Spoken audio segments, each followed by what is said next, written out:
ছাত্রী সংস্থা থেকে প্রোগ্রাম করেছে। প্রোগ্রাম ভালোই লাগছে। এখন প্রোগ্রাম শুরু হয়েছে, আমরা অলরেডি অনেক গিফট পেয়েছি, তো ভালোই লাগছে। সেই ভালো লাগতেছে, মানে আমার ঢাকা বিশ্ববিদ্যালয়ে আসার পর মনে হয় এটা ফোর্থ ইফতার বাইরে, ফিলিংসটা ভালো, আর গিফট পাইছি আমাদের হল থেকে, এটা তো আরো এক্সাইটিং। আসসালামু আলাইকুম রহমতুল্লাহ। সুপ্রিয় দর্শক, বাংলাদেশ ইসলামী ছাত্রী সংস্থার ইফতার মাহফিল নিয়ে পুরা ছাত্র অঙ্গন তোলপাড় হয়ে গেছে। ঢাকা বিশ্ববিদ্যালয়, জগন্নাথ বিশ্ববিদ্যালয় এবং চট্টগ্রাম বিশ্ববিদ্যালয়ে বাংলাদেশ ইসলামী ছাত্রী সংস্থার ইফতার মাহফিল অনুষ্ঠিত হয়েছে। তো আপনারা জানেন যে ইসলামী ছাত্র শিবির এবং ছাত্রী সংস্থা এরা যে কোনো ইফতার মাহফিলে বা যে কোনো কিছুই করুক, তারা সাথে কিছু গিফট রাখে, আর নতুন নতুন কিছু আইটেম এরা আবিষ্কার করে, যা অন্যান্য ছাত্র সংগঠনের মাথায় এগুলো আসবে না। তো ছাত্রী সংস্থারা এবার কি করেছে, তারা ইফতারির পাশে তাদের একটা করে গিফটের একটা প্যাকেট দিয়েছে। তো ওই প্যাকেটের মধ্যে একটা কোরআন শরীফ আছে, বাংলা অর্থসহ কোরআন শরীফ, একটা স্ক্যান্ডেল আছে, তারপরে একটা ঈদ কার্ড আছে। মানে ঈদ কার্ড আমাদের ছোটোবেলায় কিন্তু এটা প্রচুর ছিল, এখন অতটা দেখা যায় না। আমরা ছোটোবেলায় যখন আমাদের এরকম রমজানের ঈদের মধ্যে আমরা ঈদ কার্ড দিতাম বন্ধু বান্ধবদের দাওয়াত দেওয়ার জন্য। তো একটা ঈদ কার্ড আছে, এরপরে একটা মেহেদি আছে। তো এরকম অসংখ্য জিনিস দিয়েছে। দেখেন একটা মেহেদির দাম কয় টাকা বা ঈদ কার্ডের দাম কয় টাকা, ধরেন 20 টাকা, 30 টাকা, 50 টাকা দাম। কিন্তু এই জিনিসগুলো উপহার দিয়ে কোটি কোটি টাকার মানে সম্মান তারা নিয়ে নিচ্ছে। মানে সামান্য জিনিসও যে গিফট করে সম্মান পাওয়া যায়, এটাই ছাত্রী সংস্থা দেখিয়ে দিল। তো দর্শক, সরাসরি যে বোনেরা ছাত্রী সংস্থার ইফতার মাহফিলে উপস্থিত হয়েছিলেন, সে বোনেদের প্রশ্ন করা হয়েছে যে আপনাদের এখানে এসে কেমন লাগতেছে এবং গিফট কি পেয়েছেন, গিফটগুলো পেয়ে কেমন লাগতেছে। তো চলুন সরাসরি তাদের অনুভূতি একটু জানিয়ে আসি। ছাত্রী সংস্থা থেকে প্রোগ্রাম করেছে। প্রোগ্রাম ভালোই লাগছে। এখন প্রোগ্রাম শুরু হয়েছে, আমরা অলরেডি অনেক গিফট পেয়েছি, তো ভালোই লাগছে। কি পেলেন গিফট? এটা হচ্ছে বাংলা অর্থসহ কোরআন শরীফ পেলাম, তারপর হচ্ছে মেহেদি পেলাম, তারপর হচ্ছে ক্যান্ডেলস পেলাম। খুব ভালো লাগছে। গিফট কার্ড পেলাম, যে এখন হচ্ছে দেখা যায় ঈদ কার্ড পাওয়া যায় না, তো আমাদেরকে হচ্ছে ছাত্রী সংস্থা থেকে ঈদ কার্ড দিয়েছে। এটা নিয়ে আমরা খুবই খুশি আর কি। সেই ভালো লাগতেছে, মানে আমার ঢাকা বিশ্ববিদ্যালয়ে আসার পর মনে হয় এটা ফোর্থ ইফতার বাইরে, ফিলিংসটা ভালো, আর গিফট পাইছি আমাদের হল থেকে, এটা তো আরো এক্সাইটিং। গিফট পাইতে কান্না ভালো লাগে। ও কোরআন শরীফ দিছে, এটাই তো সবচেয়ে বড় পাওয়া। আরেকটা দিয়েছে হলো রমজানের হাদিয়া, আর ওয়াও একটা ঈদ কার্ড, ছোটবেলার ঈদ। আমি ঈদের মেহেদি হয়ে গেল। আর ও বাবা আরো দিছে তো, এটা জানি না কি, বাট এটাও পাইছি। আর ও ওয়াও এটা ক্যান্ডেল, খুবই ভালো লাগতেছে। ভালো লাগার কোনো শেষ নাই। সুপ্রিয় দর্শক, আপনারা ভিডিওটা দেখলেন এবং তাদের অনুভূতি কী সেটাও জানলেন। তো বাংলাদেশ ইসলামী ছাত্র শিবির ঢাকা বিশ্ববিদ্যালয়ে যখন সর্বপ্রথম সাদিক কায়েম ফরাত মহিউদ্দিনেরা যখন সর্বপ্রথম এই ইফতার মাহফিলি করে, তখন ছাত্র দলের নেতাকর্মীরা চিন্তা করলো যে শিবিরেরা ইফতার মাহফিল করতেছে, আমরা করব না।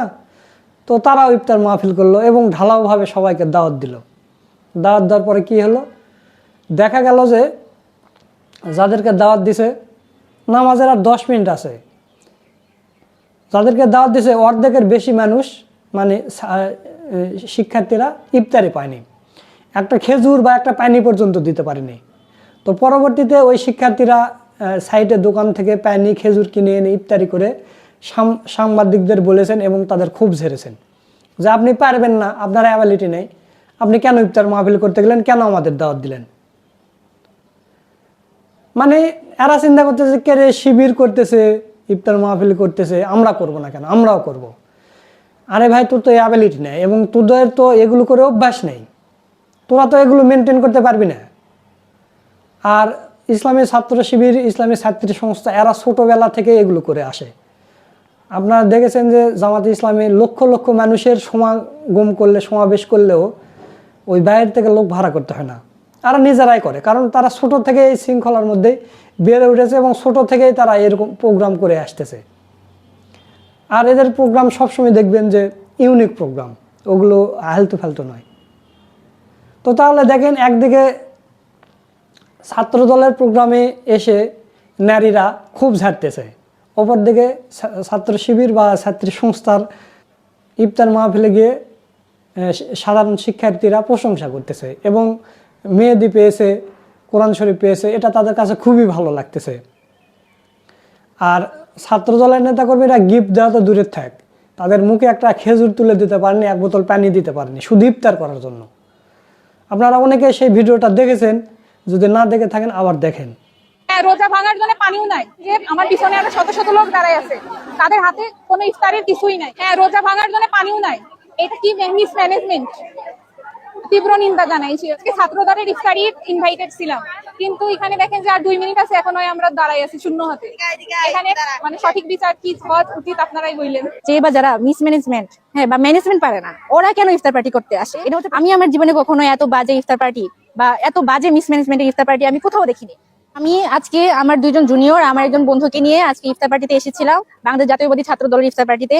আমি আমার জীবনে কখনো এত বাজে ইফতার পার্টি বা এত বাজে মিসম্যানেজমেন্টের ইফতার পার্টি আমি কোথাও দেখিনি। এই যে আজকে আমরা ইফতার করতেছি, এগুলো কিন্তু ওদের খাবার দেওয়া না, এটা হচ্ছে শামসুনার হল থেকে, ক্যান্টিন থেকে আমরা কিছু খাবার কিনে নিয়ে এসেছি, ওই খাবারগুলো দিয়ে ইফতার করতেছি। একটা মানে যে বা যারা মিসম্যানেজমেন্ট বা ম্যানেজমেন্ট পারে না, ওরা কেন ইফতার পার্টি করতে আসে? এটা হচ্ছে প্রথম কথা। আর দ্বিতীয় কথা হচ্ছে, ওদের কয়েকজনের সাথে আমার কথা হয়েছে, ওরা বললো যে 1500 জন শিক্ষার্থীকে নাকি ওরা খাবার অলরেডি দিয়ে ফেলছে। কিন্তু আমার চোখের সামনে আমি 1500 জন আমি পেলাম না। ওই খাবারগুলো তাহলে কোথায় গেছে? আজান পড়ে গেছে, আজান পড়ে যাওয়ার পরেও মানুষ পানি পায় নাই, মানে অ্যাটলিস্ট পানি তো দিত, পানিটাও পায় নাই, খেজুরও পায় নাই। আজান পড়ে যাওয়ার পরেও মানুষ হচ্ছে খাবার পায় নাই। তাহলে এটা মানুষের রোজাদারকে সোয়াব কামাতে, যে নিজেকে পাপ কামাতে ফেলছে না। সুপ্রিয় দর্শক, আপনারা ভিডিওটা দেখলেন। তো বাংলাদেশ ইসলামী ছাত্র শিবির এবং ইসলামী ছাত্রী সংস্থা এরা যদি স্বাধীনভাবে কাজ করতে পারে, তাহলে বাংলাদেশে অন্য কোনো মানে ছাত্র সংগঠন এদের সাথে পাল্লা দেবে এটা পারবে না, কোনোভাবে না। কারণ ওই ছাত্র দলের নেতাকর্মীরা এরা তো চাঁদাবাজি এসে হ্যান ত্যান করে এদের টাকা জোগাড় করতে হয়, তারপর ইফতারি করাতে হয়। তো ওদের হচ্ছে ইনকামে হচ্ছে আপনার হারাম ইনকাম। হারাম ইনকাম দিয়ে আপনি ভালো কাজ কিভাবে করতে পারবেন? না, পারবেন না। আর ইসলামী ছাত্র শিবির এবং ছাত্রী সংস্থা এগুলো হচ্ছে হালাল ইনকাম। এরা তাদের নিজের পকেটের টাকা কিছু মানে খরচ বাঁচিয়ে বা ভাড়া বাঁচিয়ে কিছু দূর হেঁটে গিয়ে ভাড়া বাঁচিয়ে এরা সংগঠনকে টাকা দেয় বা টিউশনি করে এনে টাকা দেয়। এখন তো পড়াশোনা করতেছে, এখন তো কারো অ্যাবিলিটি হয়নি। আবার যারা ছাত্র শিবির অথবা ছাত্রী সংস্থা থেকে যারা প্রফেশন জীবনে চলে যায়, বিয়ে শাদী করে, চাকরি করে, ব্যবসা করে, তারা আবার এই সংগঠনকে ভুলে যায় না, এখানেও টাকা দেয়। আবার জামাতে ইসলামী করলে সেখানেও টাকা দেয়। তো এইভাবে এই সংগঠনটা চলে হকালাল টাকা দিয়ে। এই কারণে অন্য কোনো সংগঠন এই সংগঠনের সাথে পেরে ওঠে না। বা হাসিনা অনেক চেষ্টা করেছে গত 17 বছর ধরে যে এই সংগঠনকে বিলীন করে দেব, না পারবো না ইনশাল্লাহ। তো দর্শক, সব মিলে ইসলামী ছাত্রী সংস্থার এই অনুষ্ঠানটা আপনাদের কাছে কেমন লেগেছে তা অবশ্যই কমেন্ট করে জানিয়ে দেবেন। ভিডিওটা ভালো লাগলে শেয়ার করবেন।